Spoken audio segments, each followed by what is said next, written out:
My name is Michael Mullen from Omaha. Would you comment on the use of derivatives? I noticed Dell Computer stock was off 2.5 points Friday with the loss in derivatives. The question is about derivatives. We have in this room the author of the best thing you can read on that. There was an article in Fortune about a month ago or so by Carol Loomis on derivatives, and far and away is the best article that's been written. We also have some people in the room that do business in derivatives from Solomon, and it's a very broad subject. As we said last year, I think someone asked what might be the big financial story of the 90s, and we said we obviously don't know, but that if we had to pick a topic, that it could well be derivatives, because they lend themselves to the use of unusual amounts of leverage, and they are sometimes not completely understood by the people involved. And anytime you combine ignorance and borrowed money, you can get some pretty interesting consequences, and particularly when the numbers get big. And you've seen that, of course, recently with the recent Procter & Gamble announcement. Now, I don't know the details of the P&G derivatives, but I understand, at least from that what started out as interest rate swaps ended up with P&G writing puts on large quantities of U.S. and I think one other country's bonds. And anytime you go from selling soap to writing puts on bonds, you've made a big jump. And the ability to borrow enormous amounts of money, combined with the chance to get either very rich or very poor very quickly, has historically been a recipe for trouble at some point. And derivatives are not going to go away. They serve useful purposes and all of that, but I'm just saying that it has that potential. And we've seen a little bit of that. I can't think of anything that we've done that would... Do you think of anything we do that approaches derivatives, Charlie? Directly? No. No. I may have to cut him off if he talks too long.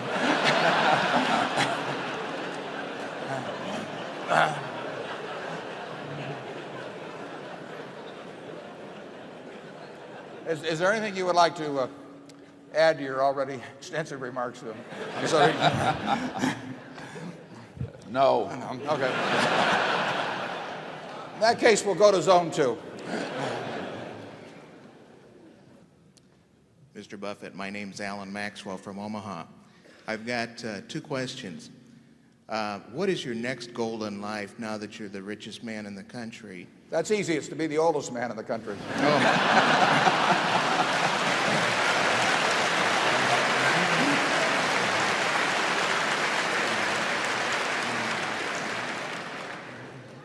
Secondly, you talk about good management with corporations and that you try and buy companies with good management. I feel that I have about as much chance of meeting good managers other than yourself as I do bringing Richard Nixon back to life. How do I, as an average investor, find out what good management is? Well, I think you judge management by 2 yardsticks. One is how well they run the business, and I think you can learn a lot about that by reading about both what they've accomplished and what their competitors have accomplished, and seeing how they have allocated capital over time. You have to have some understanding of the hand they were dealt when they themselves got a chance to play the hand. But if you understand something about the business they're in, and you can't understand it in every business, but you can find industries or companies where you can't understand it, then you simply want to look at how well they have been doing in playing the hand essentially that's been dealt with them. And then the second thing you want to figure out is how well that they treat their owners. And I think you can get a handle on that oftentimes.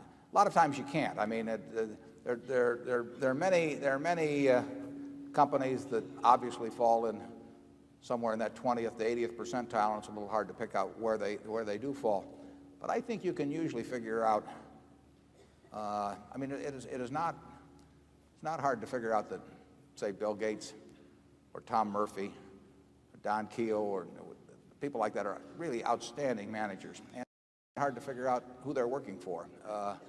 And I could give you some cases on the other end of the spectrum, too. It's interesting how often the ones that, in my view, are the poor managers also turn out to be the ones that really don't think that much about the shareholders, too. The two often go hand in hand. But I think reading of reports, reading of competitors' reports, I think you'll get a fix on that in some cases. You don't have to, you don't have to make 100 correct judgments in this business or 50 correct judgments. You only have to make a few. And that's all we try to do. And generally speaking, the conclusions I've come to about managers have really come about the same way you could make yours. I mean, they've come about by reading reports rather than any intimate personal knowledge or knowing them personally at all. So read the proxy statements, see what they think of, see how they treat themselves versus how they treat the shareholders, and look at what they have accomplished considering what the hand was that they were dealt when they took over, compared to what is going on in the industry. And I think you can figure it out sometimes. You don't have to figure it out very often. Charlie? Nothing to add. No. I'm Harriet Morton from Seattle, Washington. I'm wondering, when you are considering an acquisition, how you look at the usefulness of the product. In looking at any business? Yes. Yeah. Well, obviously, we look at what the market says is the utility, and the market has voted very heavily for Dexter shoe, just to be an example. I don't know how many pairs of shoes they were turning out back in 1958 or thereabouts, but year after year, people have essentially voted for the utility of that product. There are 750 million or so 8-ounce servings of one product or another from the Coca-Cola company consumed every day around the world, and there are those of us who think the utility is very high. I can't make it through the day without a few. But there are other people that might rate it differently. But essentially, people are going to get thirsty, and if this is the way they take care of their thirst better than, and they prefer that to other forms, then I would rate the utility high of the product. But I think it's hard to argue with the market on that. I mean, some people may think that listening to a rock concert is not something of high utility. Other people may think it's terrific. And so we would judge that. I don't think we would come to an independent decision that there was some great utility residing in some product that had been available to the public for a long time, but the public had not endorsed in any way. Charlie? Well, I think that's right, but I'd say averaged out, we're in a bunch of high utility products. I mean, nurses' shoes, work shoes, casual shoes. We don't have a lot of Italian pumps. Don't rule it out, Charlie. We may be here next year defending it. Well, no, I just say if you judge the existing portfolio as indicating what the future is likely to be like. Well, certainly a lot of essentials were sold out of Borsheim's yesterday. Yes.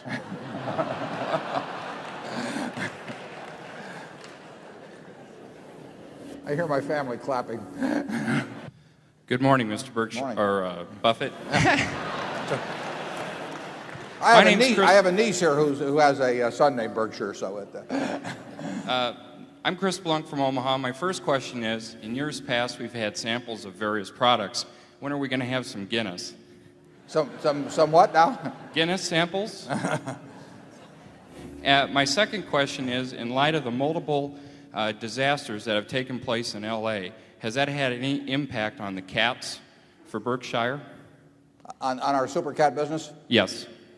The L.A. earthquake,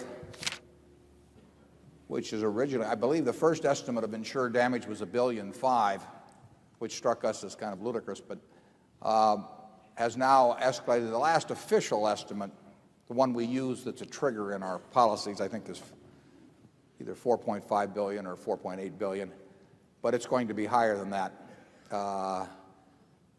Our losses are fairly minor. If it gets to 8 billion of insured damage, that would trigger another policy or two.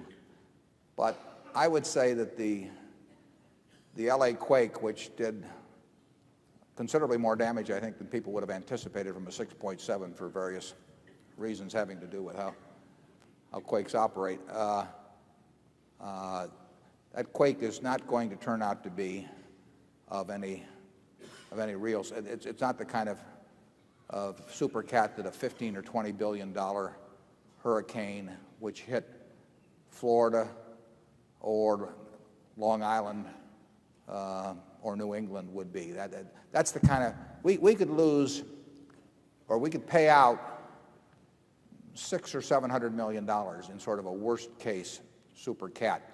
Now our total premiums this year might be, say, 250 million or something in that area. So one super cat in the wrong place would produce, and there could be more than one, could produce, we'll say, a $400 million or thereabouts underwriting loss from that business.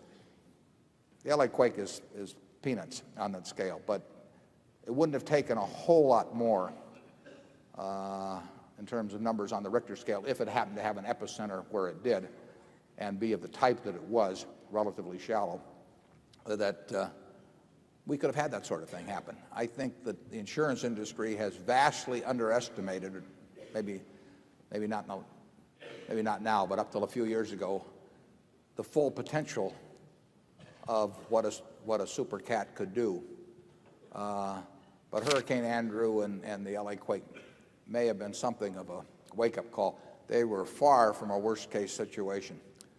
A really big Type 5 hurricane on Long Island would end up leaving a lot of very major insurance companies in significant trouble. We define our losses. Essentially, 700 million sounds like a lot of money. It is a lot of money, but there are limits on our policies. That is not true of people that are just writing the basic homeowners or business. Those losses could go off the chart. There were certain companies in the LA quake that thought they had what they call a probable maximum loss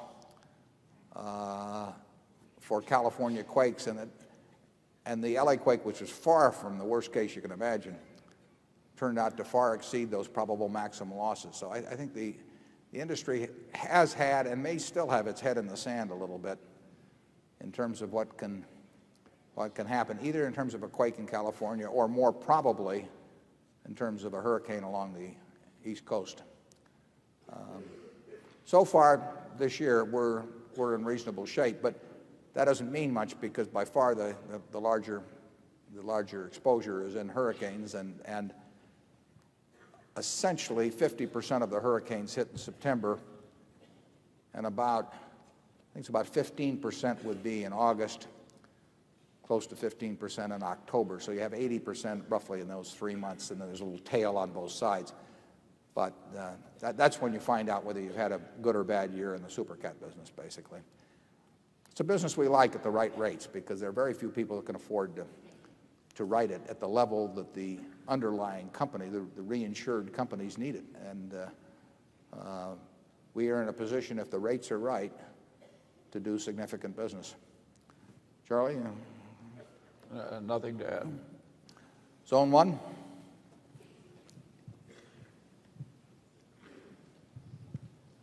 Clayton Riley from Jacksonville, Florida. This is a little different than all the other questions, but what were the 3 best books you read last year outside of the investment field? Well, even one will do.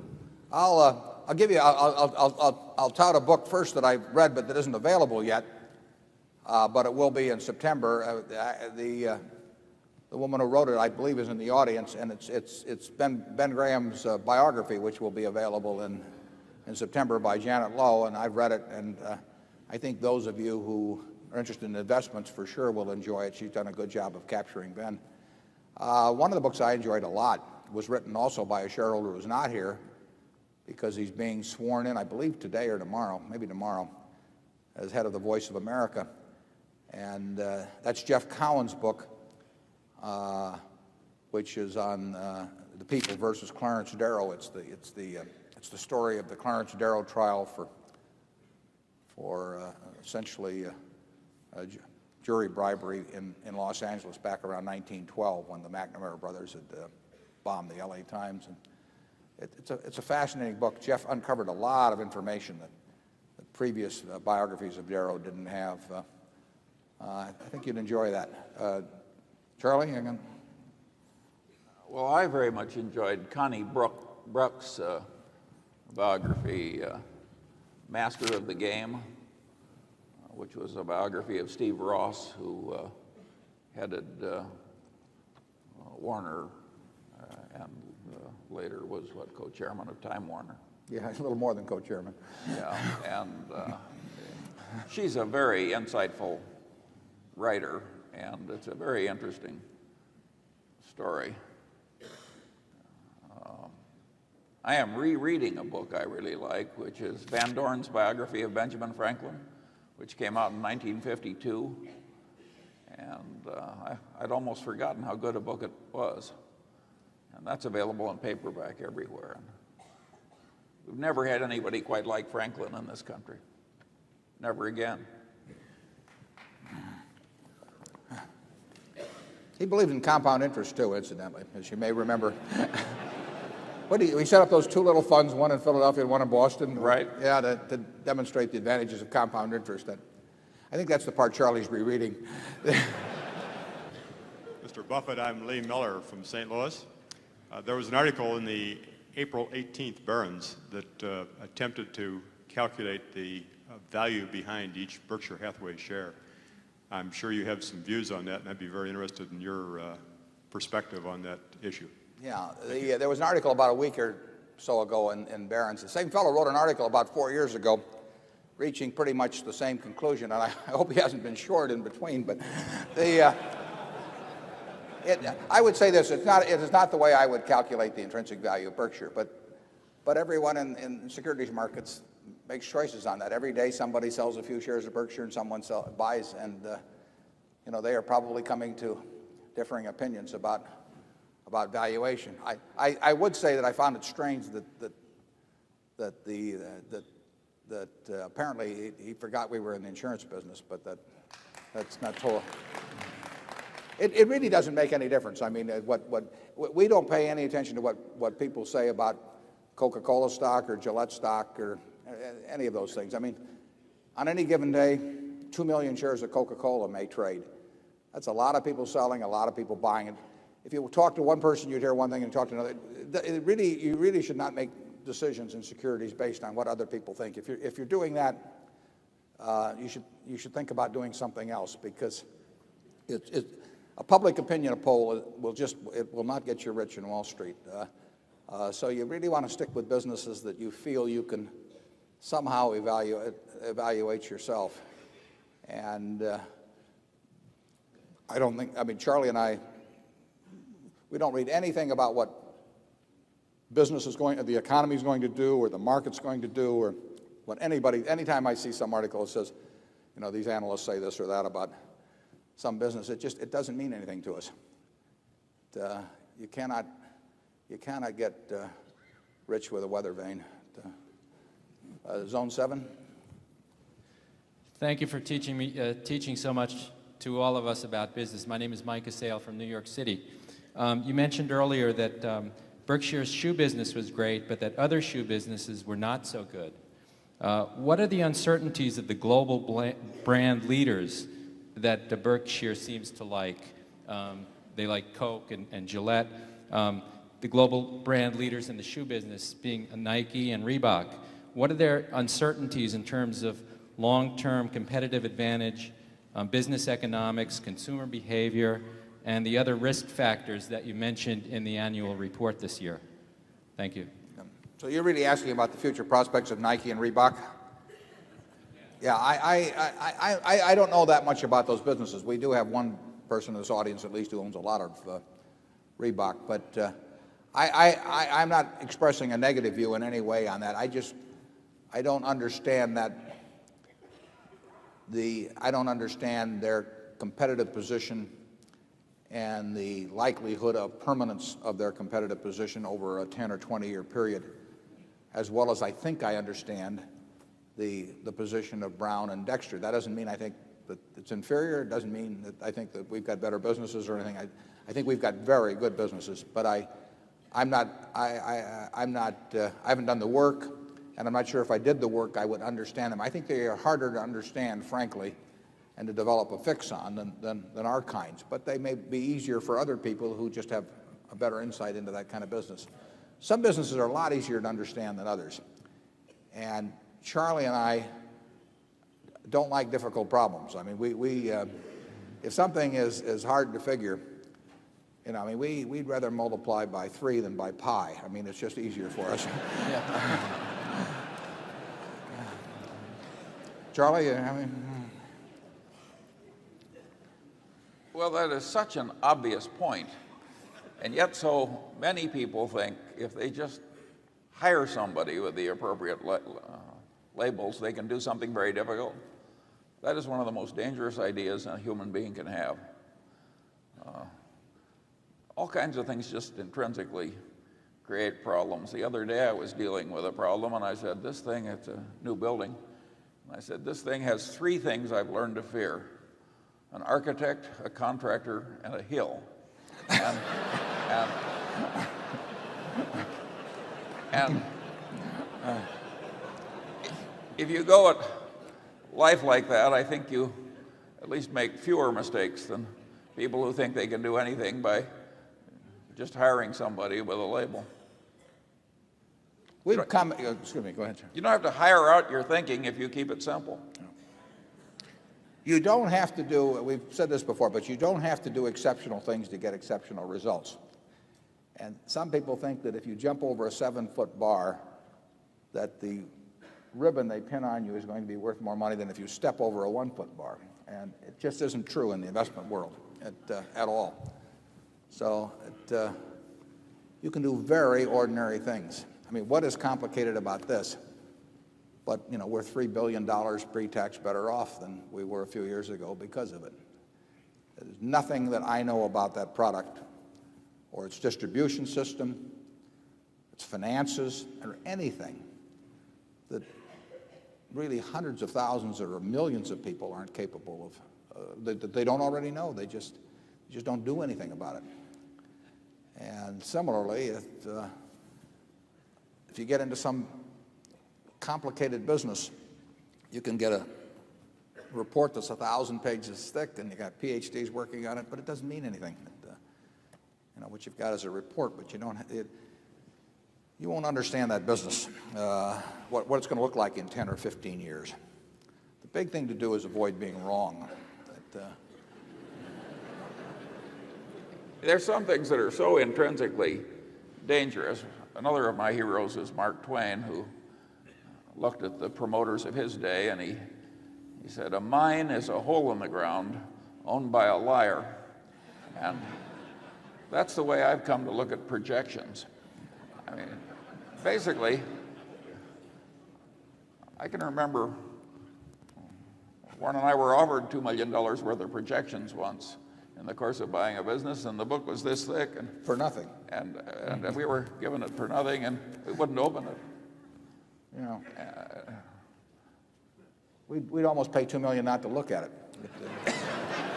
I mean, it's ridiculous. I do not understand why any buyer of a business looks at a bunch of projections put together by a seller or his agent. Or his agent. I mean, you can almost say that it's naive to think that that has any utility whatsoever. We just are not interested. If we don't have some idea ourselves of what we think the future is, to sit there and listen to some other guy who's trying to sell us the business or get a commission on it, tell us what the future is going to be. Like I say, it's very naive. Yeah, and 5 years out. Yeah. We had a line in the report one time, don't ask the barber whether you need a haircut. And it's quite applicable to projections by sellers of businesses. Diane West from Corona Del Mar, California. I know, Mr. Buffett, that you've said that you don't read what other people say about the market or the economy, but do either you or Charlie have an opinion about how you think things are going to go? Are you bullish or bearish? You may have trouble believing this, but Charlie and I never have an opinion about the market because it wouldn't be any good, and it might interfere with the opinions we have that are good. If we're right about a business, if we think a business is attractive, it would be very foolish for us to not take action on that because we thought something about what the market was going to do or anything of that sort, because we just don't know. And to give up something that you do know and that is profitable for something that you don't know and won't know because of that, it just doesn't make any sense to us, and it doesn't really make any difference to us. I mean, I bought my first stock, I think, in probably April of 1942 when I was 11. And since then, I mean, actually, World War II didn't look so good at that time. I mean, the prospects, they really didn't. I mean, we were not doing well in the Pacific, and I'm not sure I calculated that into my purchase of my 3 shares. But I mean, just think of all the things that have happened since then, atomic weapons and major wars and presidents resigning and all kinds of things, massive inflation at certain times. To give up what you're doing well because of guesses about what's going to happen in some macro way just doesn't make any sense to us. The best thing that can happen from Berkshire's standpoint, we don't wish this on anybody, but over time, is to have markets that go down a tremendous amount. I mean, we are going to be buyers of things over time. Now, if you're going to be buyers of groceries over time, you like grocery prices to go down. If you're going to be buying cars over time, you like car prices to go down. We buy businesses. We buy pieces of businesses, stocks. And we're going to be much better off if we can buy those things at an attractive price than if we can't. So we don't have any fear at all. I mean, what we fear is an irrational bull market that's sustained for some long period of time. You as shareholders of Berkshire, unless you own your shares on borrowed money or are going to sell them in a very short period of time, are better off if stocks get cheaper, because it means that we can be doing more intelligent things on your behalf than would be the case otherwise. But we have no idea what and we wouldn't care what anybody thought about it. I mean, most of all ourselves. I mean, Charlie, do you have any? No, I think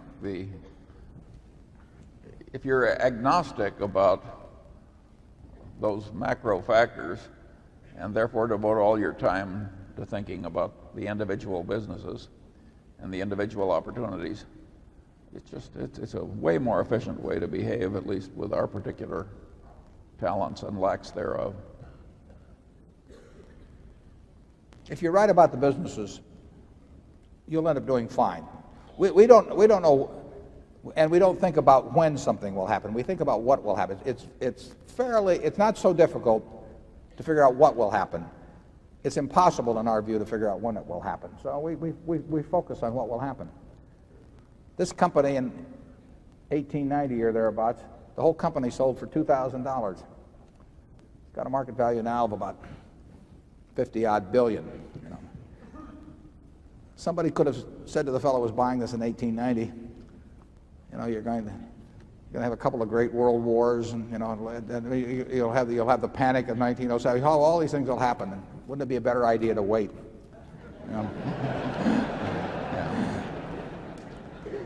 We can't afford that mistake, basically. Yeah. Zone 3. Hello. My name is Charles Pyle from Ann Arbor, Michigan. I'd like to ask you to expound on your view of risk in the financial world. And I asked that against the background of what appear to be a number of inconsistencies between your view of risk and the conventional view of risk. I mentioned that in a recent article you pointed out an inconsistency in the use of beta as a measure of risk, which is a common standard. And I mentioned that derivatives are dangerous, and yet you feel comfortable playing in derivatives through Salomon Brothers, and betting on hurricanes is dangerous, and yet you feel comfortable playing with hurricanes through insurance companies. So it appears that you have some view of risk that's inconsistent with what would appear on the face of it to be the conventional view of risk.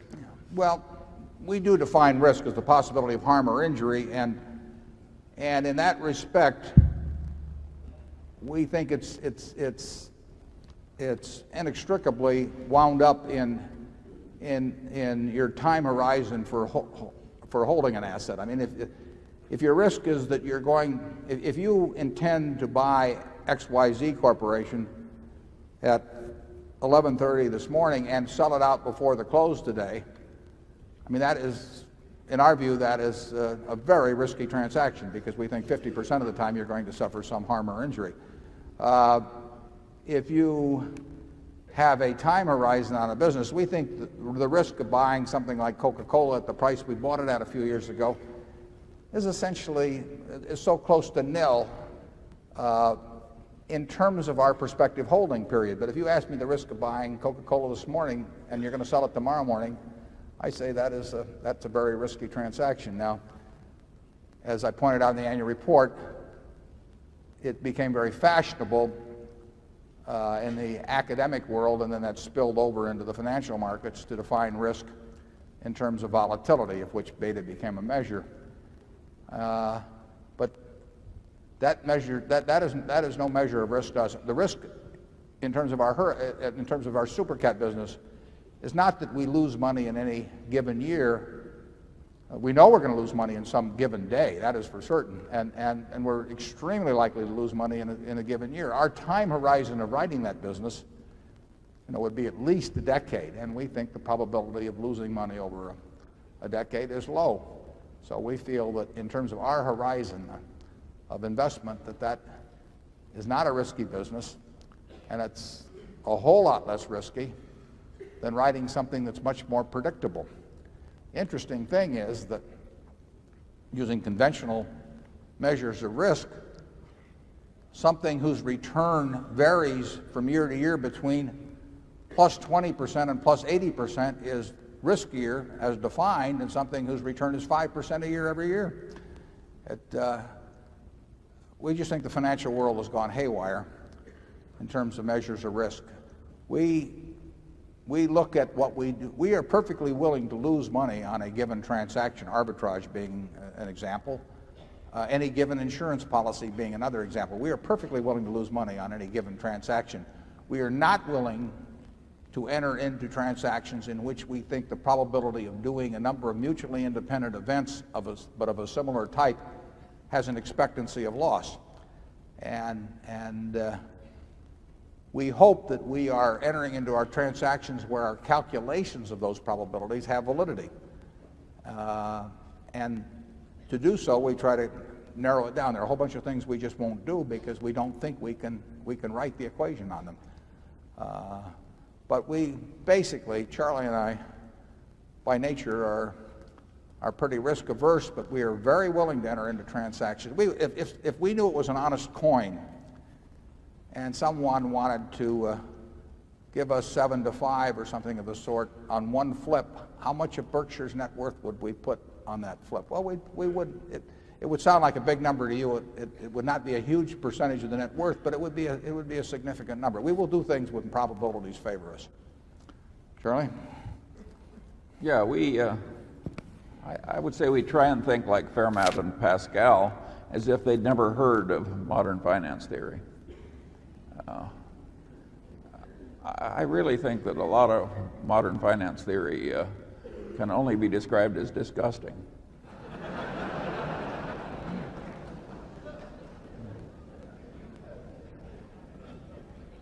Zone 6. Hello, I'm Christopher Davis from New York City. I'm interested in that many of the holdings of Berkshire are in industries that are perceived as interest rate sensitive industries, including Wells Fargo, Solomon, Freddie Mac, even Geico.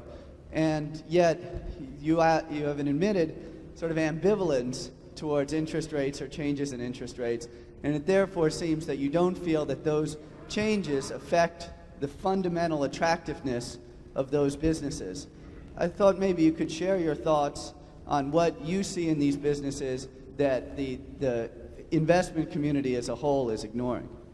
Well, the value of every business, the value of a farm, the value of an apartment house, the value of any economic asset is 100% sensitive to interest rates, because all you are doing in investing is transferring some money to somebody now in exchange for what you expect a stream of money to come in over a period of time. And the higher interest rates are, the lower the present value is going to be. So every business by its nature, whether it's Coca-Cola or Gillette or Wells Fargo, is in its intrinsic valuation is 100% sensitive to interest rates. Now the question as to whether a Wells Fargo or a Freddie Mac or whatever it may be, whether their business gets better or worse internally as opposed to the valuation process because of higher interest rates, that is not easy to figure. I mean, Geico, if they write their insurance business at the same underwriting ratio, in other words, they have the same loss and expense experience relative to premiums, they benefit by higher interest rates, obviously, over time, because they're a float business and the float is worth more to them. Now, externally, getting back to the valuation part, the present value of those earnings also becomes less then, but the present value of Coke's earnings becomes less in a higher interest rate environment.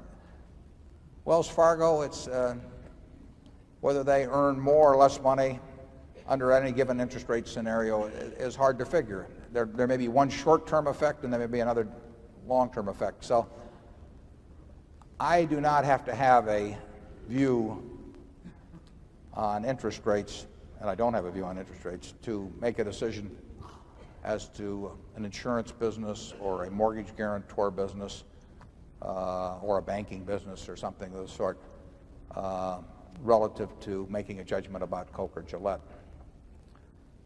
Charlie? I've got nothing to add. Zone 2? We are reading about various analysts and how you should, in their individual opinion, adjust your more cash, more stocks, more bonds because of. How does Berkshire Hathaway feel about times of relative financial insecurity? Do you arrange for more cash reserves looking forward to a time when you might be able to buy, or do you go along your path? I think the question is, do we get into asset allocation by maintaining given levels of cash depending on some kind of outlook or something of the sort? We don't really think that way at all. If we have cash, it's because we haven't found anything intelligent to do with it that day in the way of buying into the kind of businesses we like. And when we can't find anything for a while, the cash piles up. But that's not through choice. That's because we're failing at what we essentially are trying to do, which is to find things to buy. And we make no attempt to guess whether cash is going to be worth more 3 months from now or 6 months from now or a year from now. So it is, you will never see, we don't have any meetings of any kind anyway at Berkshire, but we would never have an asset allocation meeting. We would keep looking. I mean, Charlie's looking, I'm looking, some of our managers are looking. We're looking for things to buy that meet our tests. And if we showed no cash or short-term securities at year-end, we would love it, because it would mean that we'd found ways to employ the money in ways that we like. I think I would have to admit that if we have a lot of money around, we are a little dumber than usual. I mean, it tends to make you careless. And I would say that the best purchases are usually made when you have to sell something to raise the money to get them, because it just raises the bar a little bit that you jump over in the mental decisions. But we have, I don't know what we'll show, but certainly well over $1 billion of cash around, and that's not through choice. That is that you can look at that as an index of failure on the part of your management. And we will be happy when we can buy businesses or small pieces of businesses that use up that money. Zone 4. My name is Sheldon Zizek from Chicago, Illinois. I have two questions. The first one is concerning Mr. Munger. We know what Mr. Buffett's retirement plans are. I was wondering what your plans for the future concerning Berkshire are.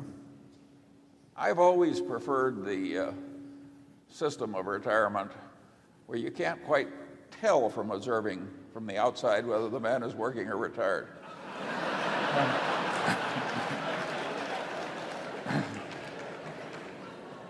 He does it well, too.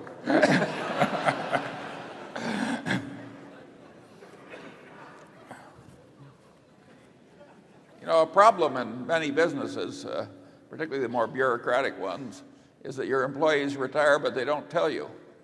And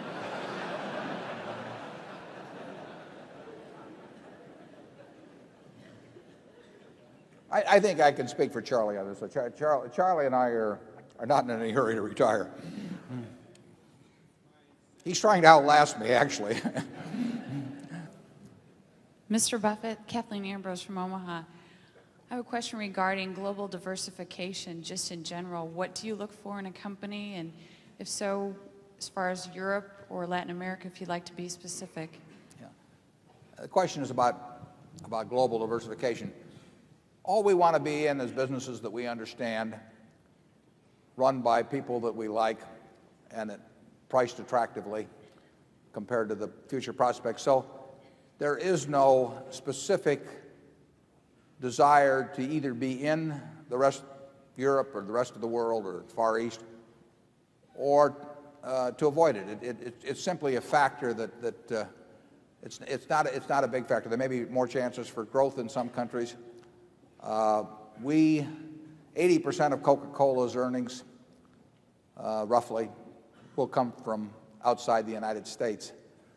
80% of Guinness's earnings will come from outside the United States, but they're domiciled outside the United States, whereas Coca-Cola is domiciled here. Certainly, in many cases, there are markets outside the United States that have way better prospects for growth than the U.S. market would have, but they probably have some other risks to them that this market may not have. But we like the international prospects, obviously, of a company like Coke. We like the international prospects of a company like Gillette. Gillette earns 70% of its money outside this country. So if you look on a look-through basis, Coke, we might this year get something like $150 million of earnings indirectly for Berkshire's interest from the rest of the world just through Coca-Cola alone. But we don't make any specific, we don't think in terms of, I like this region so I want to be there or something of the sort. It's something that's specific to the companies we were looking at, and then we'll try to evaluate that. Coke is expanding in China. Well, I think, I forget what they showed last year, maybe 38% growth or something like that in cases. It's nice to have markets like that are relatively untapped. Actually, Gillette is expanding in China in a big way, and the Chinese don't shave as often, and more of them are what they call dry shavers than wet shavers there, which is electric shavers. But maybe we could stick something into Coke that would come. Maybe a little synergy at Berkshire finally. Who knows? I'm Tim Medley from Jackson, Mississippi. Last year, the question was asked about your preference for purchasing entire businesses versus parts of public companies. You mentioned you preferred to buy private businesses. because of the tax advantages and your attraction to the people in those businesses. Are you finding today that there are better purchases within the private market versus in the public securities markets? Well, I would answer that no. We very seldom find something to buy on a negotiated basis for an entire business. We have certain size requirements, big limiting factors. It has to be something we can understand. I mean, that eliminates 95% of the businesses, and we don't pay any attention to them, but we get lots of proposals for things that are just totally outside the boundaries of what we've already said we're interested in. We prefer to buy entire businesses or 80% or greater interest in businesses, partly for the tax reasons you mentioned, and frankly, we like it better. It's the kind of business we would like to build if we had our absolute druthers on it. Counter to that is we can usually get more for our money in wonderful businesses in terms of buying little pieces of them in the market, because the market is far more inefficient in pricing businesses than is the negotiated market. You're not going to buy any bargains, and I mean you shouldn't even approach the idea of buying a bargain in a negotiated purchase. You want to buy it from people who are going to run it for you. You want to buy it from people who are intelligent enough to price their business properly, and they are. I mean, that's the way things are. The market does not do that. The market, in the stock market, you get a chance to buy businesses at foolish prices, and that is why we end up with a lot of money in marketable securities. If we absolutely had our choice, we would own we would own 3 times the number of businesses we own outright. We're unlikely to get that opportunity over time, but periodically we'll get the chance to find something that fits our tests, and in between we will, when the market offers us the right prices, we will buy more, either businesses we already own pieces of, or we'll buy 1 or 2 new ones. Something's usually going on. There are tax advantages to owning all of them, but that's more than offset by the fact that you'll never get a chance to buy you'll never get a chance to buy the whole Coca-Cola company or the whole Gillette company. The businesses like that, the sensational businesses, are just not available. Sometimes you get a chance to make a sensible purchase in the market of such businesses. Charlie? Well, I think that's exactly right. And if you stop to think about it, if 100% of a business is for sale, you've got the average corporate buyer is being run by people who have the mindset of people buying with somebody else's money, and we have the mindset of people buying with our own money. And there's also a class of buyers for 100% of businesses who are basically able and shrewd financial promoters. I'm talking about the leveraged buyout funds and so on. And those people tend to have the upside but not the downside in the private arrangements they've made with their investors. And naturally, they tend to be somewhat optimistic. And so we have formidable competition when we try and buy 100% of businesses. Most managers are better off in terms of their personal equation if they're running something larger. Now, they're also better off if they're running something larger and more profitable. But the first condition alone will usually leave them better off. We're only better off if we're running something that's more profitable. We also like it if it's larger too. But our equation actually, our personal equation is actually different than a great many managers in that respect.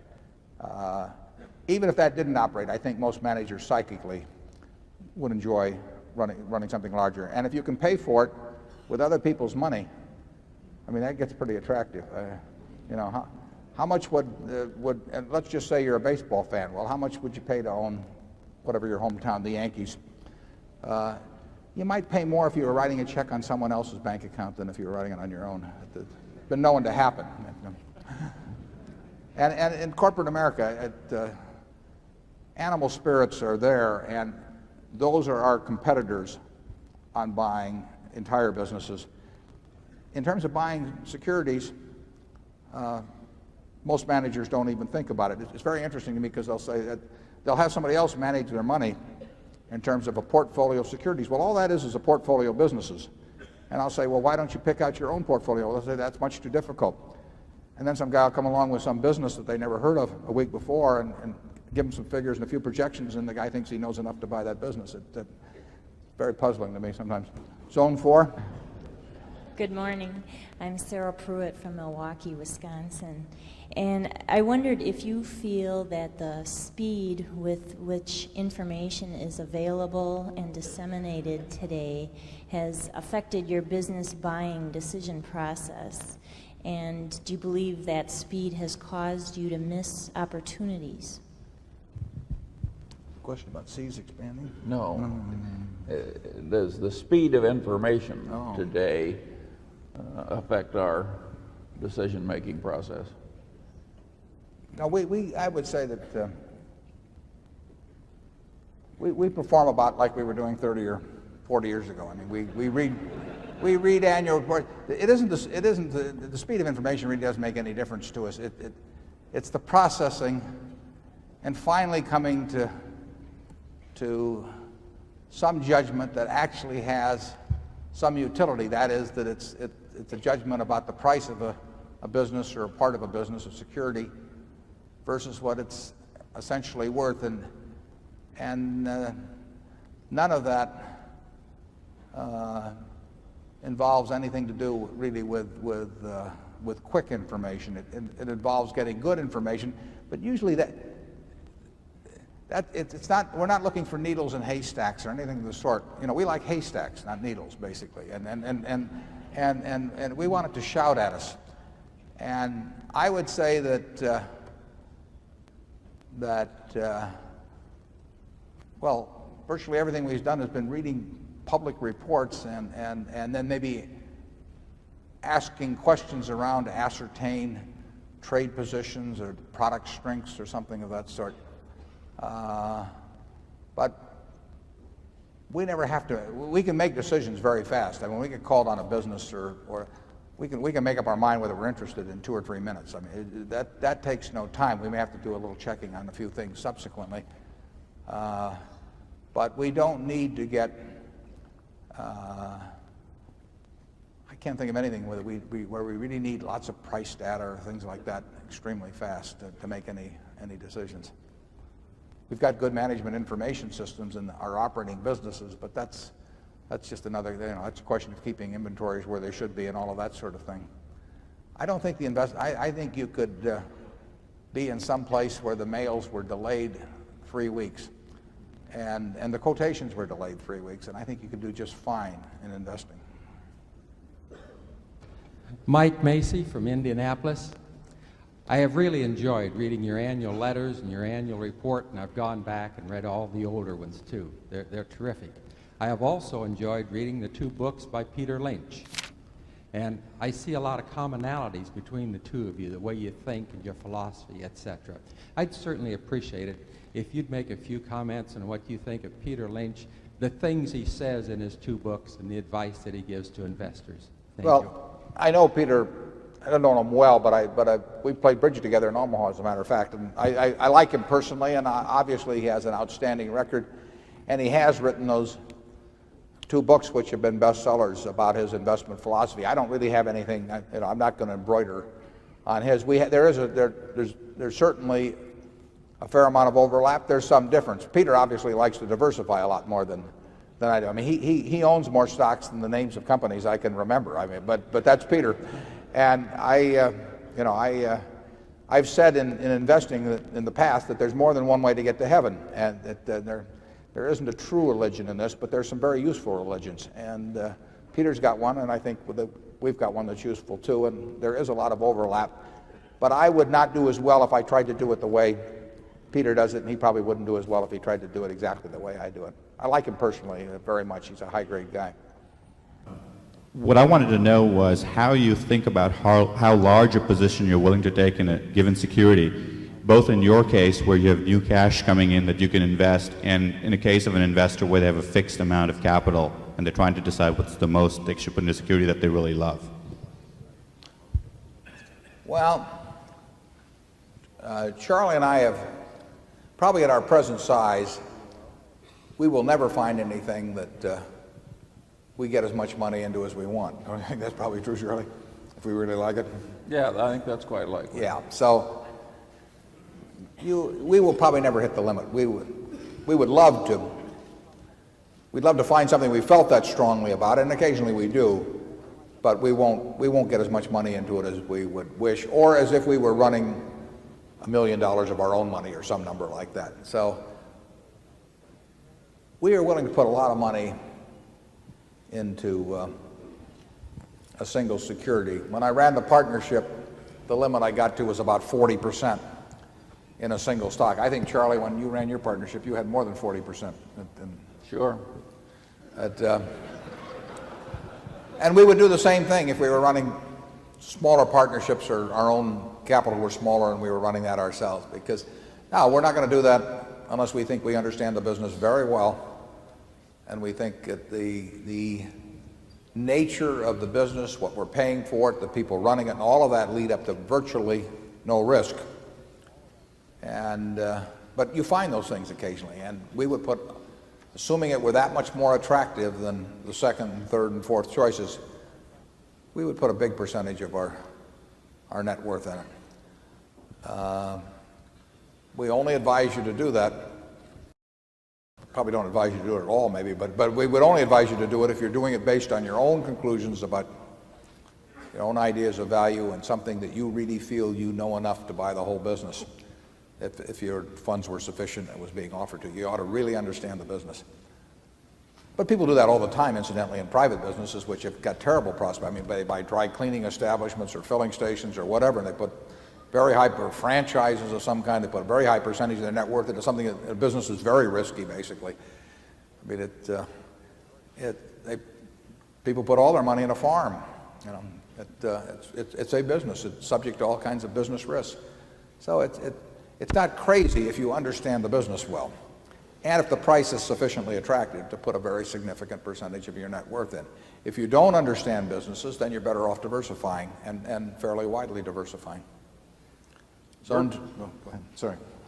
Berkshire has a substantial shareholder whose father accumulated the original position, and when he died, he left a very large estate, practically all of which was in two securities, Berkshire and one other outstanding company. And a bank was co-trustee, and the bank trust officer said, "You've got to diversify this." And it was a very large estate. And the young man who was co-trustee with the bank said, "Well," he says, "you know, if my father had believed the way you do, he might have been a trust officer in a bank instead of leaving this large estate."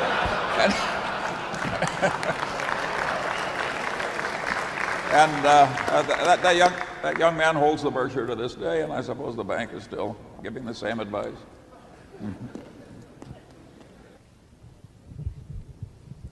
My name is Inez Ripley. I'm from Roanoke, Virginia. Does Berkshire Hathaway or any of its subsidiaries have key man insurance on you and Mr. Munger? Does Berkshire have key man insurance on? Oh, no, we have no life insurance to my knowledge on anyone except the maybe standard little group life contracts people have. We have no key man insurance. It really doesn't, it wouldn't be material. I mean, if we have a market value of 18 billion or something like that, and if it really didn't, if it made a 1% difference, it'd be $180 million. And basically the math of intelligently selling insurance is better than the math of intelligently buying insurance.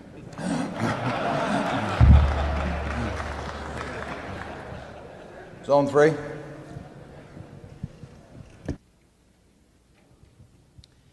Pat Sadukan from Houston, Texas. From time to time, you have quoted John Maynard Keynes, the British economist. So I would assume that you have read his investment writings very extensively. What are 2 or 3 investment lessons, in your opinion, one can learn from that economist? Well, I forget which, I think it's chapter 8 of the General Theory. You remember, Charlie, or is it chapter? No. There's one chapter in the General Theory that relates to markets and the psychology of markets and the behavior of market participants and so on. that probably, aside from Ben Graham's two chapters, 8 and 20 in The Intelligent Investor, I think you'll find you get as much wisdom from reading that as anything written in investments, and you'll know it when you see it in the general theory. It's a chapter that jumps out to you about the securities and so on. And it could be chapter 8, but I may be wrong on that. But I would recommend reading that. Keynes and Graham, from vastly different starting points, came to the same conclusion at about the same time in the 30s as to the soundest way to invest over time. They differed some on their ideas on diversification. Keynes believed in diversifying far less than did Graham. But Keynes started off with the wrong theory, I would say, in the 20s, and he essentially tried to predict business cycles and markets, and then shifted to fundamental analysis of businesses in the 30s and did extremely well. And about the same time Graham was writing his first material, I think Janet Lowe in her book on Ben Graham actually has a little correspondence that took place between Keynes and Ben. So I would advise you to read that. And there's some letters of his of Keynes's that he wrote to co-trustees of life insurance societies and colleges and so on that I think you'd find interesting too.